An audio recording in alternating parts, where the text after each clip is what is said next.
We cannot hear you. Sorry about that. Let's start again. Hello.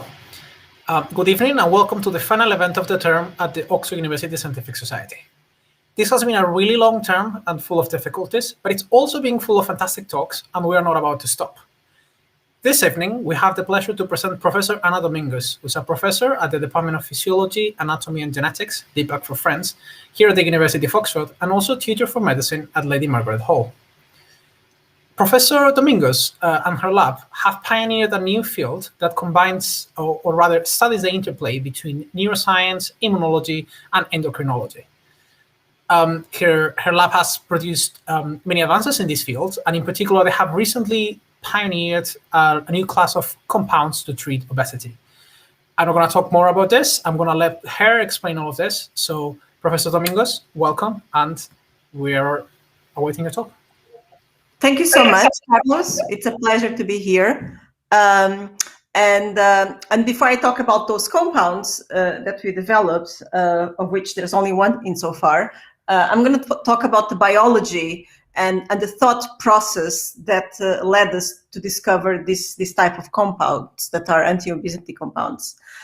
So the story involves three axes: one that it's neuroscience, another one that's immunology, and another one, as Carlos said, endocrinology, specifically endocrinology that relates to the state of obesity. And that's what this word here, neuroimmunometabolism, conveys. So this looks like one of those German words that are very long that concatenate three different words. And they're color-coded because representatives of each one of the fields is seen here in this image. We see neurons that are here in red, we see immune cells that are here in green, and we also see adipocytes that constitute the adipose tissue, which is in fact an endocrine gland. And it's an endocrine gland because the adipose tissue produces hormones that regulate body weight homeostasis. The adipose tissue produces hormones such as leptin, which has targets in the brain. And once leptin is seen by the brain knows how much fat exists out there in the body, because leptin is produced in amounts that are proportional to the amount of fat. And once that happens, the brain triggers a plethora of responses that are aimed at reducing the amount of fat. So the neuroendocrine loop of leptin action clicks this way, as my cursor is pointing on the screen, and it also clicks the other way around whenever fat is reduced and there's a reduction, there's a negative energy balance. Now, for a long time, it was thought, and it's still known, and it's still an observable phenomenon, that if you inject leptin onto a human or onto an animal, people who do not have leptin, you'll see that there's a suppression of food intake, that it's very observable, it's very obvious, you can really see it, and that was basically the main mechanism that people thought conveyed the efferent arm of the leptin action. So the afferent arm is leptin itself that goes up onto the brain, and then the efferent arm is the arm or the axis that it's conveyed here by this blue arrow. It's the message that goes down onto the endocrine gland that produces the hormone. Now, suppression of food intake is very obvious upon leptin administration in animals and people that do not have leptin. In the short term, that's what you see, and one would think that the suppression of food intake would be sufficient to justify the weight loss. But in fact, in the long term, it's not. Animals that have been subject, so animals that do not have leptin, they're called OB mice, and they're very obese, as you can see here. Animals that were treated with leptin, they lose weight linearly. But animals that were not treated with leptin, but they were subject to the same amount of food that leptin-treated animals eat, so this is called a pair feeding experiment, you clearly see that these animals that don't lose the same amount of weight. So there is a delta here. And this was not done only once. There's other groups that have done the same. So the effect of leptin on weight loss, or the effect of leptin in the neuroendocrine loop of leptin action, goes beyond food intake. So the efferent arm is not solely based on a suppression of food intake. There's something else that conveys this delta here. And what could that be? And thinking about this question, and this was a question that as soon as I started my own lab back in 2013, this was a question that greatly triggered my interest. And there was a minute piece of the literature that described that the leptin deficient patients, they have a phenomena called orthostatic hypotension. And they have, and this is a condition in which if a person lifts from a chair, it's not going to be able to compensate the blood pressure. So there's a drop in blood pressure when a person lifts from the chair. And usually normal people don't have this, but the leptin deficient patients, they do have this. And this is indicative of a deficient activity of the nerves that supply, sympathetic nerves that supply the vasculature. That's what it's thought it's mediated by, because it's a very fast response. And another defective response that is thought to be mediated by nerves, by sympathetic nerves, is the cold pressure response test. So basically you stick your arm inside of a bucket of ice and you measure your blood pressure on the other arm. Here you see the cuff, and you're going to see that the changes in blood pressure that are normal in an individual, they're suppressed in these individuals that do not have leptin. So this indicates that the sympathetic nervous system that innervates various components of the body could be abnormal in these patients. So, and I thought, could it be the case that the delta is mediated by nerves that innervate the endocrine gland, meaning the adipose tissue that produces leptin? And when thinking about that response, of course, you look at all the neuroanatomical atlases that medical students in Oxford read, they were actually first drawn by Thomas Willis, who was also a teacher in Oxford, a teacher of medicine, who did great discoveries, the most famous of which is the Circle of Willis. You'll see here in these cartoons, this is a German book. Of course, I don't read German, but the cartoons, they're the same in every single neuroanatomical atlas. And you see that there's a variety of nerves that have been described to innervate various organs, but the adipose tissue is not part of the picture. And it's not part of the picture because particularly the white adipose tissue, not so much the brown adipose tissue, that also has very dense sympathetic arborizations. So the white adipose tissue is not part of the picture simply because there were no convincing primary data that could show us nerves in the white adipose tissue. So to get around that problem, we utilized techniques that are quite contemporary, and they involve getting a whole piece of tissue and make it transparent through clearing processes. So these are processes, these are steps of chemical processing that dilute away the lipids. And then you basically get a piece of tissue that is transparent, and then you can image it with light sheet. I mean, these days you can do a lot more things. And one of the things that we did more recently that were also done by the groups of Paul Cohen and Wenwen Zhang after 2015, more recently, reveal that in fact the adipose tissue, the white adipose tissue, is densely innervated. And I'm trying to move my cursor here. Okay, but you can see the movie now. So as you can see here, this is a piece of white adipose tissue that was rendered transparent. It was stained against one of the markers for sympathetic neurons. Actually the only one that is faithful, which is TH. It stands for tyrosine hydroxylase, which is one of the enzymes in the biosynthetic pathway for catecholamines. And as you can see here, there's a very generous axonal tree of sympathetic neurons in the white adipose tissue that previously could not be visualized in a convincing way. And you can imagine that classical ways of doing histology, they require thin slicing of the tissue. And you can imagine that if you do a thin slice of this volume here, you're going to get dots. And if you see dots, those dots are not very convincing as being accents. And that was part of the problem. At least to my eyes, I was not convinced that those dots were in fact neurons, whereas this is a much more convincing image. And one could ask whether or not this axonal tree exists to subserve the biology of the vasculature, or if it's in fact making contacts with adipose tissue.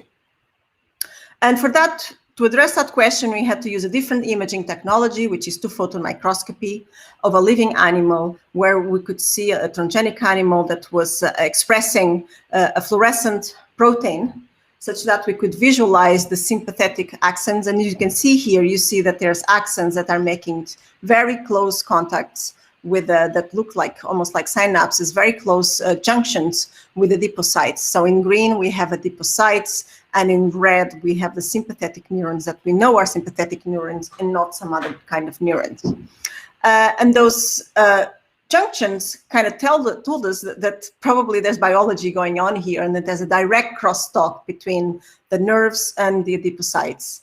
And we all knew from textbooks that these nerves, they produce a neurotransmitter that it's named as norepinephrine. And we also knew from textbooks that the adipocytes, they have the receptors that see norepinephrine, and that downstream of the activation of these receptors, we have lipolysis, which is the process of fat breakdown. What was not known is whether the source of norepinephrine that underlies homeostatic changes of weight, so losing a bit of weight because you skipped a meal or several meals or 2 days without eating and then bouncing back again. So homeostatics, variations of weight that keep weight in a very narrow range of variation, whether it was these neurons or something else in the body.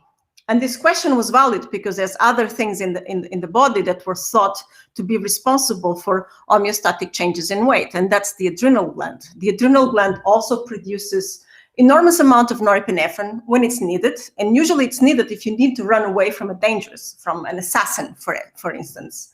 But the adrenal gland doesn't discharge, or the normal adrenal gland does not discharge enormous amount of norepinephrine in circulation if you skip a meal.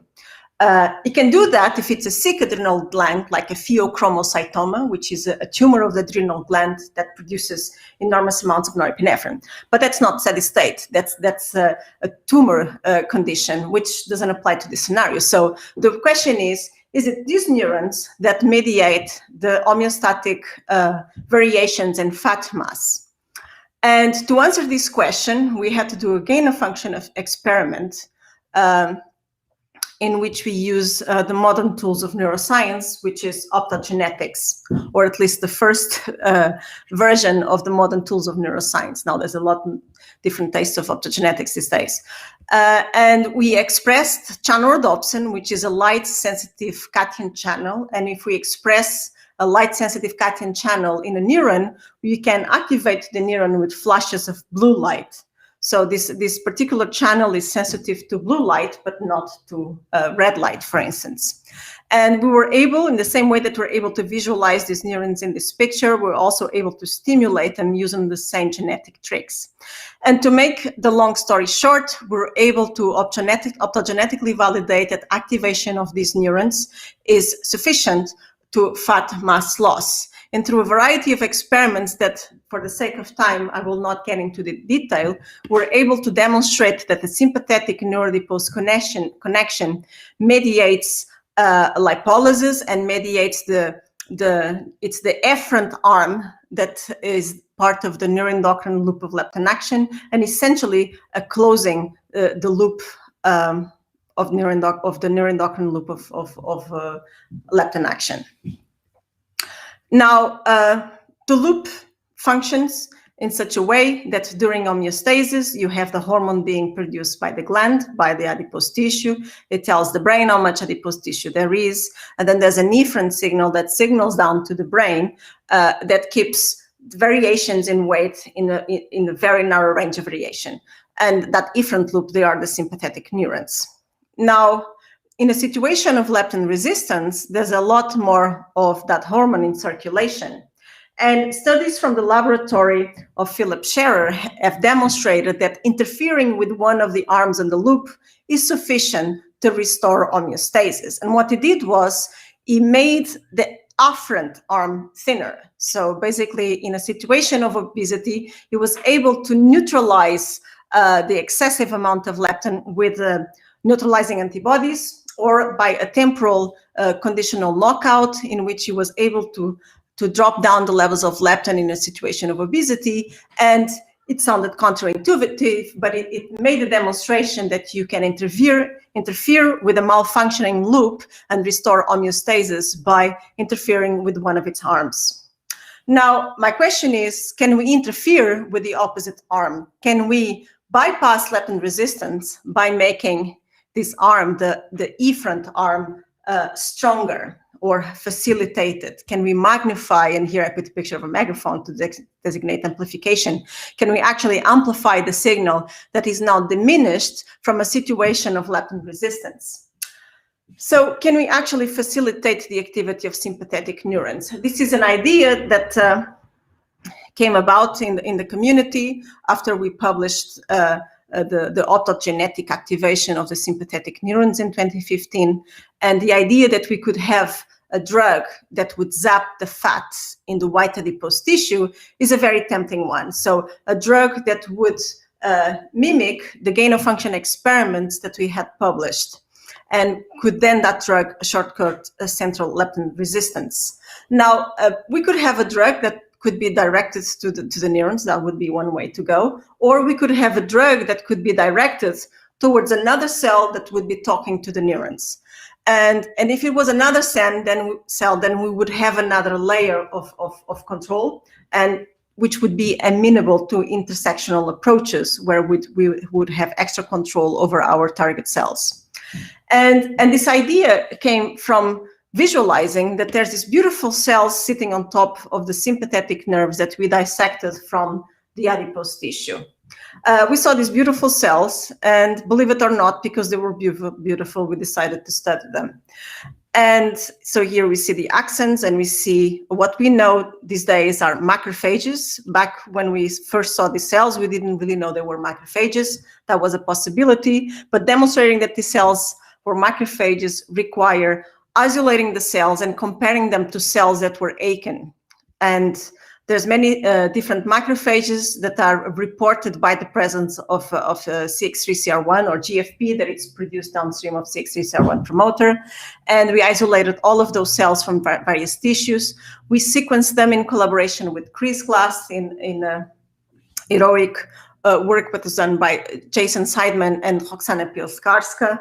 And we were able, after running a principal component analysis where we can reduce the dimensionality of the data we had in hand, we could clearly see that triplicates and macrophages that were isolated from different tissues, from sympathetic nerves or ganglia, or from the brain, or from the adipose tissue. These are just the neighboring macrophages.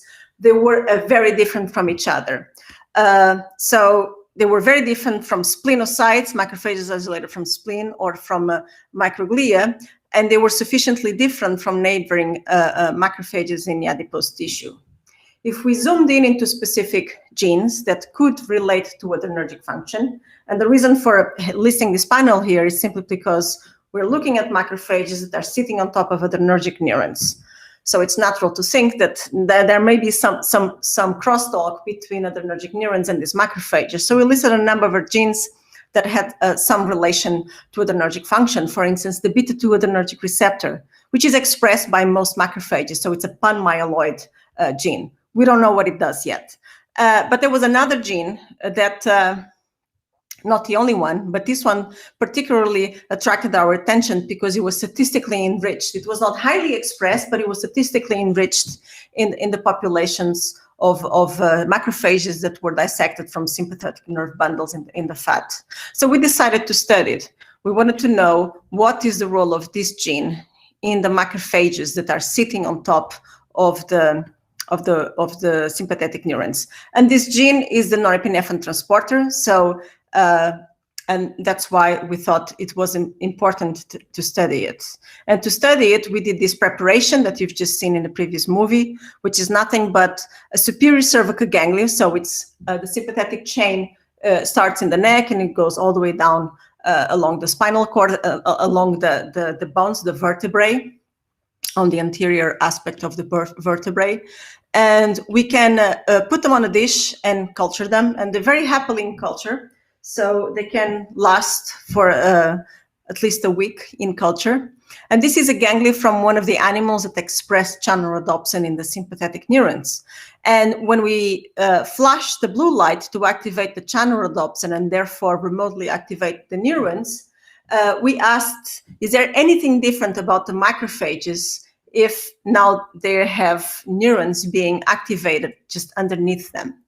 And when we sorted the macrophages, so we isolated the macrophages, we saw that there was an increased content of norepinephrine, which is a neurotransmitter that the neurons produce inside of the cells. And we saw that there was a lot more of this norepinephrine inside of the cells in preparations that had channel rhodopsin, and less so in preparations that did not have channel rhodopsin, and therefore they were not sensitive to the activating effect of the blue light. Now, if the norepinephrine ends up inside of the cells, there's only two ways it can get there. Either the macrophages are making the norepinephrine themselves, or they're simply taking the norepinephrine from the outside world.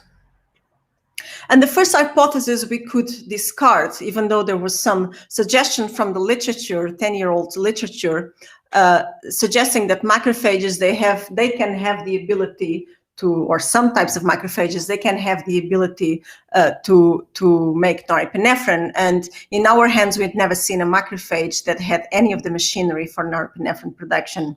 They do have, however, the machinery, and here this is a different way of doing the same thing that we saw in our RNA-seq data. We saw that the norepinephrine transporter is expressed in the cells. So again, this is a different method, but the conclusion is the same. It was not RNA-seq, it was RT-PCR. And we also see that they have the machinery to degrade norepinephrine. And this presentation will focus mostly on this transporter, so solid carrier 6A2 norepinephrine transporter, and not the monoamine oxidase A, which had been covered by colleagues who published papers around the same time as we published this one, particularly the group of Vishwadip Dixit at Yale. So we wanted to know what's the function of this transporter, and again, to assess this, we did a loss of function experiment in which we utilized a drug that selectively blocked the norepinephrine transporter, and we sorted the cells, and we saw that in the presence of this drug, the content of norepinephrine was severely diminished, and if the norepinephrine was not inside of the cells, guess what? It was outside of the cells in the extracellular medium. Now, how does this relate to obesity? First, before making that connection, I would just like to illustrate that, in fact, these neurons, they're nothing but little hoovers. In America, we call them vacuum cleaners, but in UK, we call them hoovers. So how does this relate to obesity? In obesity, we saw that there was an increased content of sympathetic associated macrophages on top of these nerve fibers. And the level was much higher in the fibers than in the surrounding fat. And the spleen doesn't really care about the state of obesity. Now, we question, could it be the case that we can revert obesity by interfering with the function of SAMs? And to approach this, we turned into classical immunology experiments utilizing bone marrow transfers. We had a mouse that was a whole body knockout for the norepinephrine transporter, and we transferred the bone marrow of this mouse onto a recipient that was genetically obese. So these are the leptin deficient mice. So these mice, they are born obese and they just get even more obese. Essentially, we had an obese mouse that now had the bone marrow from a norepinephrine knockout mouse. And we felt very confident that this manipulation was sufficiently tissue specific because, to our knowledge and to the knowledge of the current public databases and the confirmations that we also did in the lab, no other cell in the hematopoietic lineage seems to express a norepinephrine transporter other than the cells that we had identified. So we thought that this bone marrow chimera was sufficiently tissue specific, more so than a Cree-Lox approach that would also have to be validated. Now, what happened to these mice?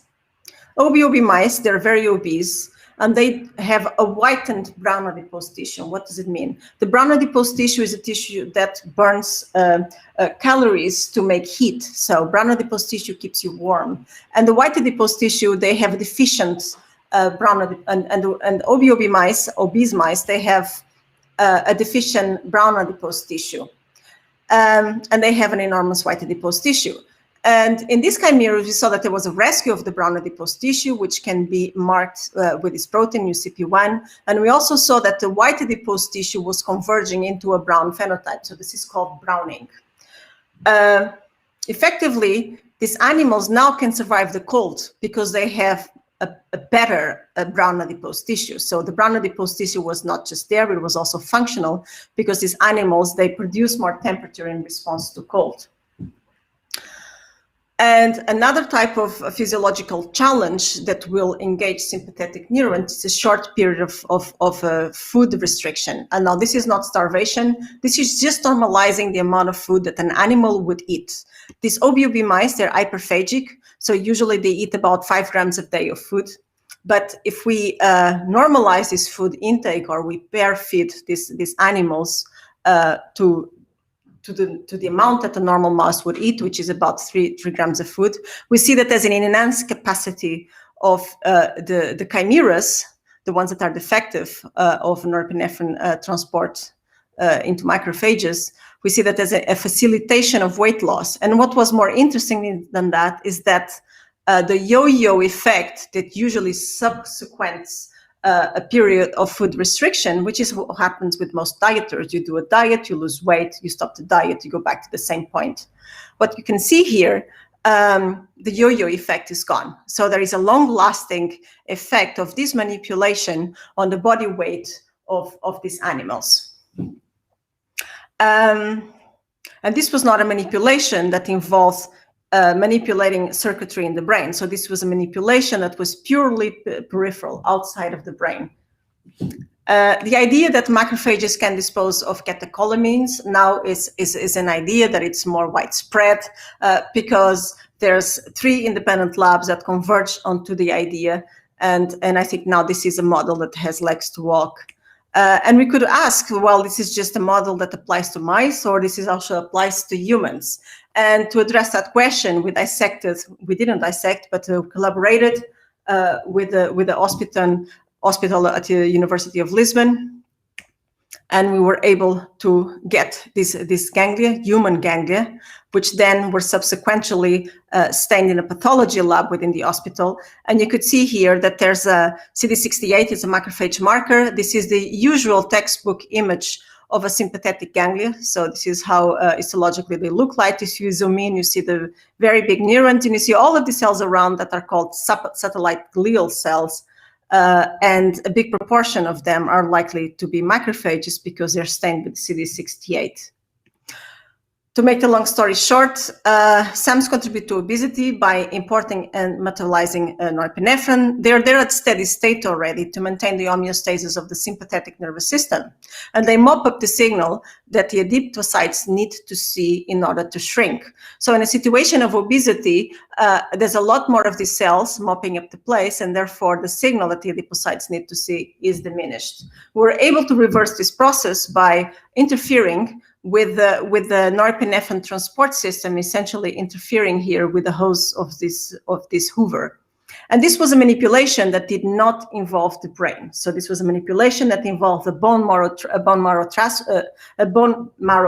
transfer, and which tells us that perhaps if we had a drug that would fit the role of this cork here in this cartoon, so a drug that would clog up the hose, essentially we would be in a good situation to help obese patients. And there is a number of drugs, a family of drugs that can do that job. And those are drugs named as amphetamines. Amphetamines are well known to enter the brain, and they induce hyperkinesia and they induce anorexia. These drugs are also known they're also classified as indirect sympathomimetics. And this word sympathomimetics almost makes you think that these drugs directly activate sympathetic neurons. But this was actually a question that for which there was no direct data or no direct evidence whether or not these drugs can directly activate sympathetic neurons, although the name sounds like it. And to address this question, we dissociated superior cervical ganglion sympathetic neurons. We put them on a dish. They grow happily in culture. This is a picture of these neurons. And in collaboration with a lab at the University of Lisbon, and Sebastian's lab, we did some electrophysiology. And we see here that the answer is no. Amphetamines, they do not have the ability to directly activate sympathetic neurons. And you can see here, because these lines here, they look flat. We're holding the membrane, and it's not the case that the drug can overcome your electrode, that it's holding the membrane potential. What happens is, as soon as you have an incoming stimulus, as soon as you start depolarizing these neurons, then you have a facilitation. You have an increase of number of action potentials that these these neurons are firing. This is not to say that amphetamine activates sympathetic neurons, but rather this is to say that they have a sympathofacilitator effect. And it sounds like a nuance, but it's going to be important for the concepts that we're trying to convey. So we decided to see whether or not a simple chemical modification would still be able to recreate the phenotype or the bone marrow transfer phenotype that we had seen before, but without entering the brain. So we made this chemical modification in collaboration with Gonçalo Bernardes at University of Cambridge. This is a pegylation. It's a very small PEG group. And we saw that the pegylated amphetamine does not enter the brain. Amphetamines, they do enter the brain, and that's what this mass spec data here tells you. We have the theoretical peak in red, and we have the real data peak in black, and we can see the presence of amphetamine when animals are injected with amphetamine in brain extracts. But we don't see the same for the pegylated amphetamine. So the theoretical peak is here, and there's no black peak on top. More striking than that, we already knew before we sent these brains for mass spec analysis at the University of Cambridge in the Institute of Metabolic Research in collaboration with Albert Coleman. We saw that these animals were not running around like crazy like amphetamine-treated animals do. So this is how they look. This is a recording seen from the top, and it's the trajectory of an animal on amphetamine, and you see that it runs around like crazy. But animals that were on pegylated amphetamine-treated animals, they do not run around exceptionally. They run just as much as controls. The other thing we saw was that there was not a suppression of food intake, which is also a landmark of the action of amphetamines in the brain. So there was no anorexigenic effect. The sympathofacilitator effect that I previously explained was preserved, however. We saw that the pegylated amphetamine had the same sympathofacilitator effect as amphetamine, and we saw it using two different techniques. The electrophysiology, so patch clamp configuration that I explained previously, but also a calcium imaging configuration. So here we're looking at calcium increases in these neurons that are downstream of acetylcholine activation. And this is actually the endogenous ligand that sympathetic neurons see from the spinal cord. If you pump a sympathetic neuron stimulate the sympathetic neuron with a puff of acetylcholine, you see an increase, you see a wave of activation of calcium induction. And you see that this wave is much more pronounced in the presence of either amphetamine and also the pegylated amphetamine. So both compounds seem to be working as sympathofacilitators. Now, what happens if you inject these compounds in mice? Amphetamine does what it was guessed to do and known to do. Many drugs in the family of amphetamine have actually been prescribed to patients exactly for this purpose, for a weight loss effect. So, and the pegylated amphetamine seems to be doing the same, even with the same side effect. It does that to prevent weight gain, but it also does the same to stimulate weight loss once animals are already obese. So how does the physics add here? Because pegylated amphetamine does not make animals eat less, does not make animals run more. However, they still lose a considerable amount of weight that has the same side effect as amphetamine. The other thing that both compounds do is to promote thermogenesis. Thermogenesis, in this case of the amphetamine, is going to be a mix of muscular activity, which these animals do have because they're running around, and also activity of the brown adipose tissue that here we see that these animals have to the same extent as amphetamine-treated animals. However, the pegylated amphetamine-treated animals, they're not hyperthermic, which amphetamine-treated animals are. So hyperthermia is a well-known side effect of taking amphetamines. Often patients end up in the hospital, in the emergency room, because they become sick and severely diseased with the hyperthermia.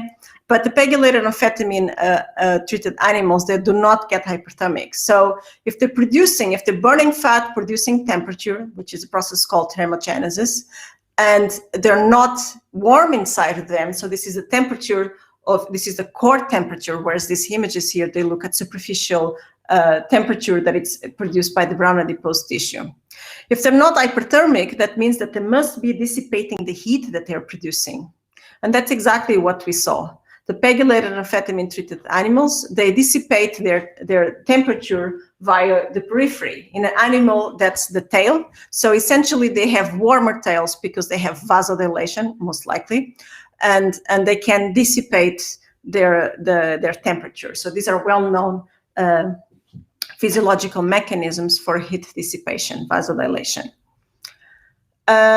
Talking about vasodilation, we talk about vasculature, and one important point of concern regarding amphetamines, it's the cardiotoxic effect.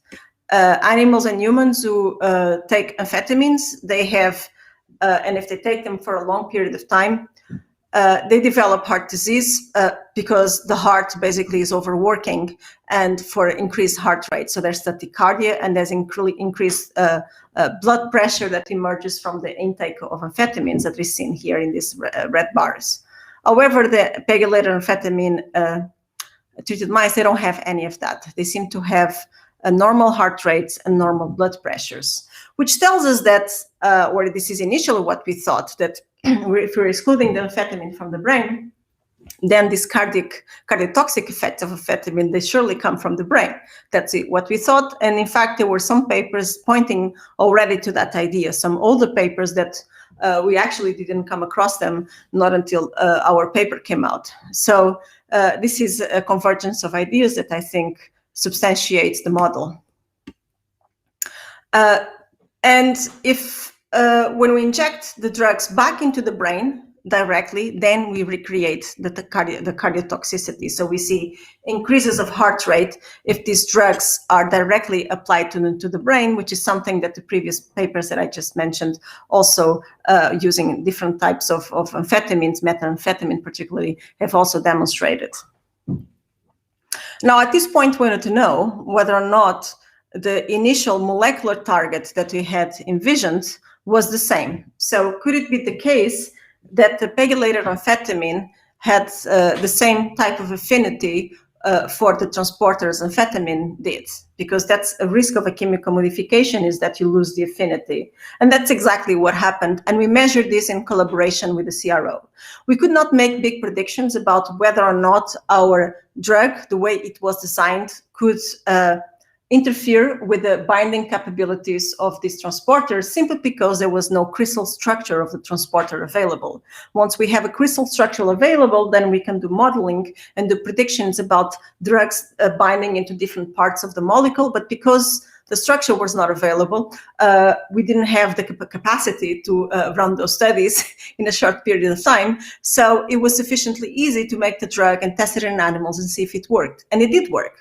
So it did work. It did drive weight loss through a physiological mechanism that we can track. Now, what we didn't know if it was this drug was still binding to the same partner. And our data says that the answer was no. So our initial idea and our initial model didn't really have legs to walk. But we still had a phenotype. We still had an anti-obesity phenotype. And I'm happy that we took that path before making guesses. So what would be the target then? Or what would be one of the mediators of the weight loss effect that we saw? This is when you start scratching your head and you start looking at data that you kept in the drawer. And this is what we saw. We saw that the sympathofacilitator effect of the pegylated amphetamine was gone in the presence of a beta-2 adrenergic receptor antagonist. And this is what we see here with the calcium imaging. And if we run simulations of the pegylated amphetamine against a model, no, this is actually based on the crystal structure of the beta-2 adrenergic receptor, which actually exists in public databases. So we're able to see that the drug that we did actually had the ability to bounce around in the hydrophobic pocket of the beta-2 adrenergic receptor in the same location where the endogenous ligand usually binds. And because there's co-crystallized structures with the protein and its endogenous ligand, which is epinephrine. And we were able to see that some of the interactions with the residues that usually interact here depicted in blue, some of the residues that interact with amphetamine and with the endogenous ligand, they are preserved. And that substitution of the amide group or the amine for the imide group preserves these interactions within the hydrophobic pocket of the beta-2 adrenergic receptor. So the amine group is not necessary to convey interactions with the residues, which is something that most people, or at least the chemists, take it as an assumption. Also for the norepinephrine transporter, of which there's no crystal structure. So it could be the amine group, or it could be something else. Now, moving forward, we saw that this receptor is required for the weight loss effect of the pegylated amphetamine, and for that we co-injected animals, obese animals, with the beta-2 adrenergic receptor antagonist, butoxamine, and the pegylated amphetamine treated, and we saw that the weight loss is prevented. So here there's weight loss, and here there's not. So here we see that the food intake, so the effect of weight loss was independent of food intake. So all these animals, they eat the same. Again, re-emphasizing that we're interfering with peripheral processes and we're not interfering with the brain. And because the physiological effect of this drug relies on heat dissipation, if you move animals under this prescription onto the tropics, and this is done with a thermal chamber where we place the animals at thermal neutrality, which for mice is 32 degrees. So thermal neutrality is a temperature at which animals would not have to burn calories in order to sustain their core temperature. We saw that the weight loss is also attenuated, which once again demonstrates that the physiological mechanism of action of pegylated amphetamine relies on heat dissipation. And the graphical abstract of this set of results was drawn by Sirenia, who is an artist who does lots of beautiful art for scientists. And this cartoon was done at the beginning of the lockdown.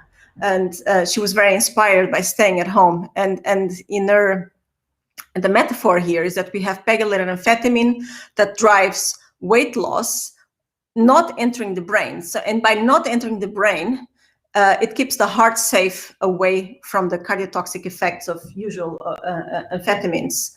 And the pegylated amphetamine is driving thermogenesis, but it's simultaneously coupling that thermogenesis with heat dissipation. And beta-2 adrenergic agonists, they're very well known to relax smooth muscle. So what's happening here is that we have a sink of temperature, or a sink for energy, in which we're simultaneously burning the fuel, but letting the temperature dissipate. So essentially the metaphor here is if you live in Oxford and in the winter and you turn on the heat and you leave the window open, you see that your gas bill is going to be enormous. So this is a sink for fuel. To wrap up, this is the neuroendocrine loop of leptin action that functions at homeostasis with the afferent and efferent arm. During leptin resistance, there is hyperleptinemia that increases the amount of leptin in circulation, but there are mechanisms that are still yet to be very well understood of leptin resistance in the brain, which in turn creates a weakening of the efferent arm.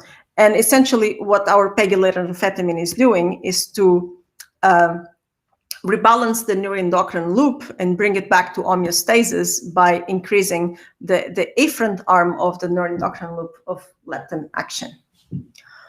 All of this work has been done in the previous lab that I set up at the Gulbenkian Institute for Science in Oeiras, Portugal.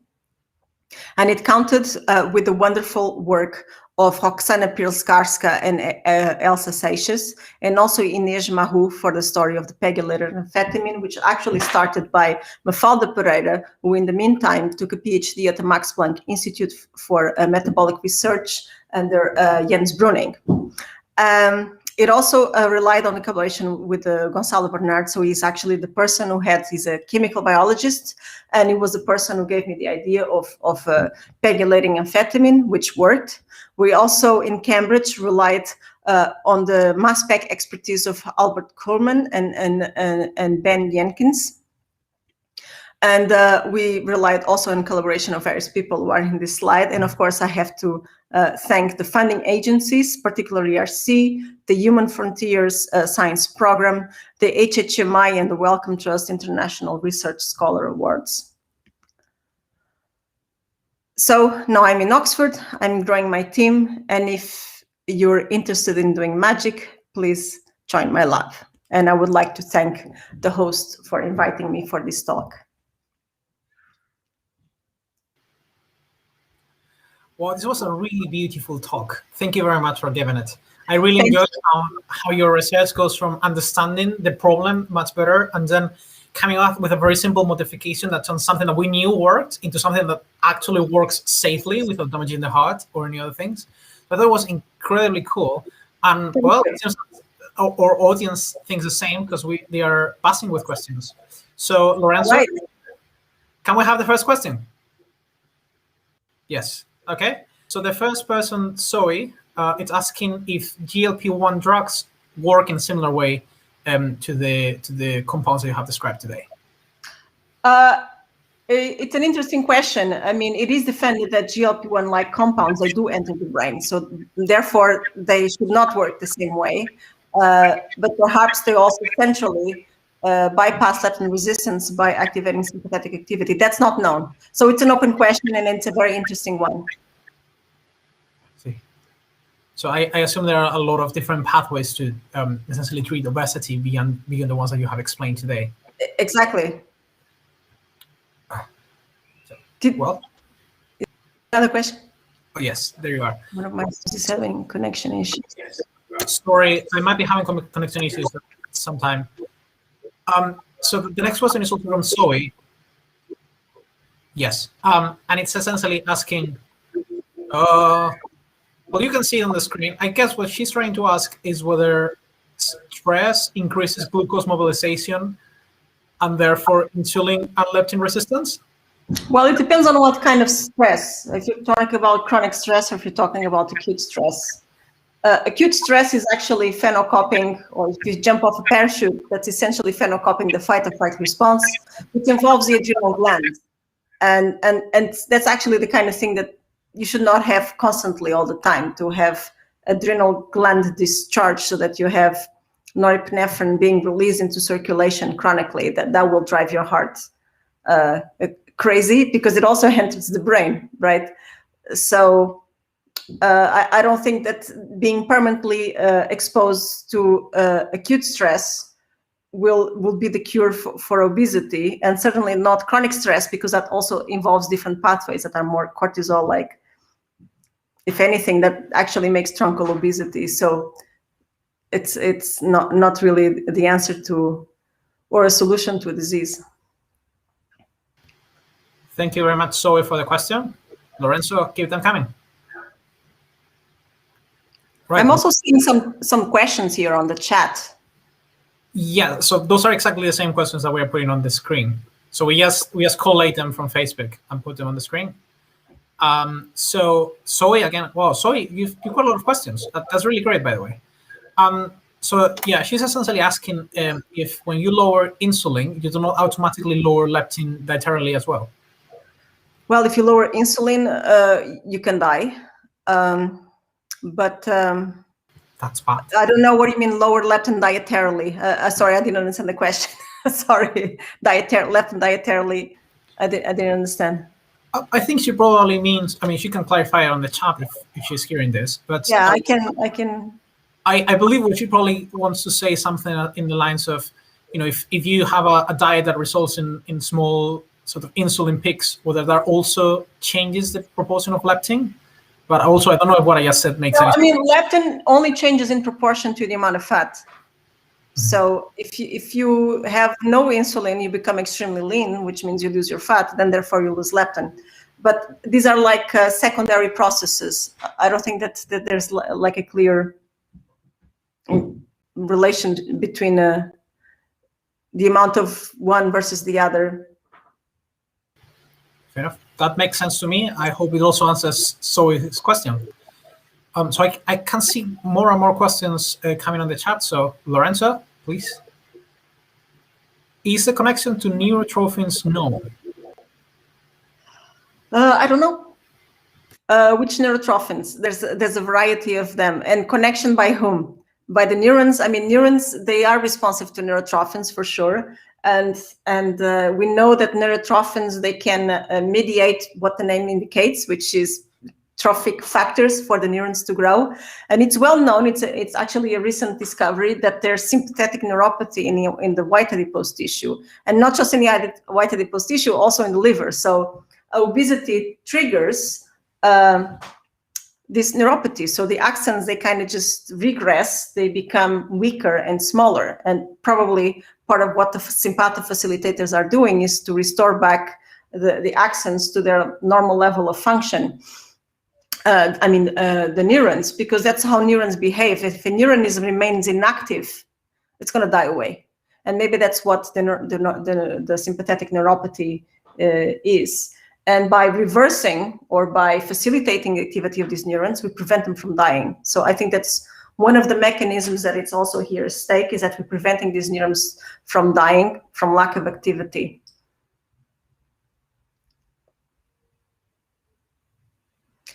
Talk. Sorry, I was muted. Wow. Okay, I consider this this is quite far, sort of quite broad and reaching lots of different topics. So, well, let's see what our audience has to say. Okay. Yes. So, in what way do the loss of function of SAMs help turn white fat tissue into brown fat tissue? In every way. In every way, they do. They do. So there's that's what the norepinephrine. So if you increase the amount of norepinephrine in the adipose tissue, there's going to be some degree of browning, because that's what norepinephrine is known to do in white adipose tissue. It promotes browning. Next question, please. Oh yes. So this is from Emily. She's asking essentially if there are differences in white adipose innervation comparing visceral and gluteofemoral fat depots. Oh, this is a very technical question. Gluteofemoral, we call it usually call it inguinal, but I like the gluteofemoral. It's more anthropomorphic. So that's a very interesting question. There are differences in the sense, I mean, they're not studied differences. This is just observational differences that we faced mostly as difficulties in trying to get axons. So the axons in the subcutaneous inguinal or gluteofemoral adipose tissue, the axons that are there, the first image that I show rotating the axons, there's these thick bundles that we can actually dissect out. And because we're able to dissect them out, we could do all kinds of imaging. And we could also do sorting and identify the macrophages and profile them, gene profile them. For the visceral, we couldn't really do the dissections because the axons are much thinner and not amenable to dissection. So there are anatomical differences. I'm not so sure about the molecular differences. Probably they are, but they need to be studied. And I'm very interested in that, in studying those differences, if they're there to be seen. Okay. I think we have next question being quite related, but also quite different. So Lorenzo, if it's quite big, let's see if we can project it on the screen. There you are. I think there's also a question about Adderall. I like the question. Yeah. This is from David Silverman. So he says, in your talk, you noted rapid peripheral neural response in producing vascular response. Essentially, is there a role for local calcitonin gene-related protein hormone pathways here? I don't know. I need somebody to answer that question. Maybe. I don't know. Could be. It's a good question. Then can we have the next question, please? I'm going to write a lot of grants after reading all of these questions. But I thought that was a really cool question. So Avi essentially is asking if other people get Adderall and other amphetamine derivatives. So could your modification that makes them safe be also helpful for this? I'm not sure, because if it doesn't enter the brain, my suspicion would be that it would not get the therapeutical effect, which is a behavioral one, right? And behavior, insofar we think, is mediated by the brain, so at least in this conceptual paradigm we have now. So my guess is that the pegylated amphetamine would not be good for ADHD. But it's true that these drugs, they have side effects that the FDA prevents them from being prescribed to obese patients, but they prescribe them to kids. Go figure. Who are not obese. So I don't know. It's also different types of amphetamine that have different pharmacokinetics and thermodynamics. So, but pegylated amphetamine or pegylated Adderall, I don't think it would enter the brain, and therefore it would not exert its therapeutical effect. It is. I found it quite beautiful how, like, such a simple modification makes something that is normally, well, as you say, it isn't even prescribed to obese people into something that seemingly is safe. So, like, why didn't, this is my question, I guess, why didn't people think about this before, if you want? Well, what can I say to that? Why people? Because we don't have all the same ideas, because sometimes people run in one direction, everybody runs in one direction. I mean, everybody's trying to get drugs in the brain. Yeah. And if you go in the opposite direction, you're the outlier, but maybe the probability of finding something is non-zero. Also that if we were to guide ourselves, if the crystal structure of the norepinephrine transporter existed, and we would just follow the regular discovery path, which is to get a crystal structure, get the crystal structure with the endogenous ligand, bind it together, so co-crystallize together, hoping that that crystal structure recreates the aqueous environment of the cell, or transmembrane, depending on the different kinds of lipids. And then you do simulations, and you bind drugs on the computer to see which drugs bind better, and then you design your drugs based on that. If we had done that, we would not have done these experiments. But there was no crystal structure of the norepinephrine transporter, so we did what was just possible to do, and we just followed, and we found a phenotype. So sometimes discovery does not necessarily follow the conventional paths. And sometimes you need to have a little bit room for improv, or a little bit room for let's do it anyhow and see what happens. So this is what for some people is called blue skies research. And you can discover things as well. And I think that the history of science is full of those examples of things that you find because you didn't follow the beaten path. There's a really beautiful reflection. I think once you get many grants rejected, you start thinking about, should I follow the beaten path instead? I completely understand. And papers rejected. But in terms of simplicity, sometimes, well, I mean, the private sector does a lot of stuff that we don't know what they're doing, right? So maybe somebody did something similar or dissimilar. I don't know. Sometimes they're not even allowed to do things that are counterintuitive, right? So the private sector also has a lot of boundary factors that in academia we have a little bit more freedom, and provided that you have funding sources that are flexible, such as the ones that I've been lucky to be awarded with, or had the privilege of having been awarded with. But in terms of simplicity, I think also I like simplicity as well, and artists also, or some artists. Tina Turner liked simplicity. I don't know. Tina Turner was not a good example, perhaps, but I think simplicity is something that governs my work, my art, which is science, and also my life. Wonderful. Well, I really would like to end on this reflection, but I think we have time for one last question. So, Lorenzo, if you may. There you are. Okay. So essentially, the question is asking, well, you can see, essentially, the pegylated amphetamine can be used to reduce obesity. Will the organism become obese again once they don't have the sort of thermogenic effect? Okay, so as far as so if we stop the treatment, do we have a rebound? Yes, we do. At least for the lengths of the treatments we have done, we see that after we stop the treatment, then we get a rebound effect. But that's true with any type of, unfortunately, with any type of medical treatment, unless it's an infection that you can resolve it. Yeah, that's an unfortunate side of this therapeutical approach. But perhaps if we prescribe it for a longer time, maybe we'll see a better response, and then you can stop the treatment. I mean, those studies would have to be conducted. And it could well be the case that in humans there's higher power for the effect, because humans, unlike mice, they have a much better sophisticated means for heat dissipation than mice. Mice, they have tails and ears, but we have a whole skin and we sweat, which is an adaptation that mice do not have.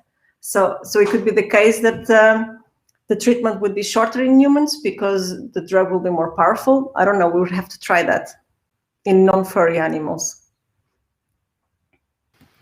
Fair enough. And I'm actually gonna reverse what I just said, and I'm gonna allow one last question because I think it's the perfect question to end this talk. So Lorenzo, please. There you are. So this is less of a science technical question. It is essentially asking how big a burden is obesity on NHS, and if there is anything that you would like to see change about how obesity is treated in the UK and elsewhere. Well, of course, I would like to see a lot of things changed, but perhaps the one that it's more perceptible by the public is that these patients are stigmatized. They go to the doctor and they're all treated the same way. They tell them, go exercise and do a diet. Like, and this is not the way to treat people like that. I mean, it's equiparable to what was done to psychiatric patients 100 years ago when they would be exercised because there was just not enough medical notions, or physicians, they didn't have enough scientific insight onto the problem. But these days we already have some insight onto this problem, and patients, they have the right to know what they have, particularly if you have a child that was born obese and just becomes more and more obese, and there's a history of obesity in the family, then you can suspect that there's actually one of the congenital mutations that are actually genetic. And if it is a deficiency in one of the hormones that have been identified, or the pathways that rely on ligands rather than receptors, then there's therapies, and these people, they can benefit from recombinant therapies and get cured. Maybe it's just a minority. It's maybe it's going to be like an orphan type of disease, but still patients, they have the right to know what they have first, and second, they have the right to medical care. And in UK, I think there's enough consciousness that has been raised about the types of different patients and the different types of obesity that can emerge, mostly due to the work of Steve O'Reilly, Sadaf Faruqi, and all the big group of metabolic research in Cambridge that basically paved the way to the understanding of obesity in UK. And they were leaders also in the discovery of the effects of leptin in humans. Wonderful. Well, on that note, I'm afraid I will have to end because we don't have any more time for questions. I just wanted to ask you all to join me on thanking Professor Ana Domingos for lending her time, no less than on Friday of week 8, to give this talk. Now, I just wanted to mention, as of Scientific Society, we are now going into brief slumber during the Easter holidays, but we will be back in Trinity with a full term card, including leading speakers in a bunch of topics, from quantum computing to astrogeology, protein design, and even philosophy. I just wanted also to thank our other business officer, Lorenzo, who tirelessly handles the streaming behind the scenes, and also to the rest of the committee that does do a lot of work to make sure that all these talks can happen.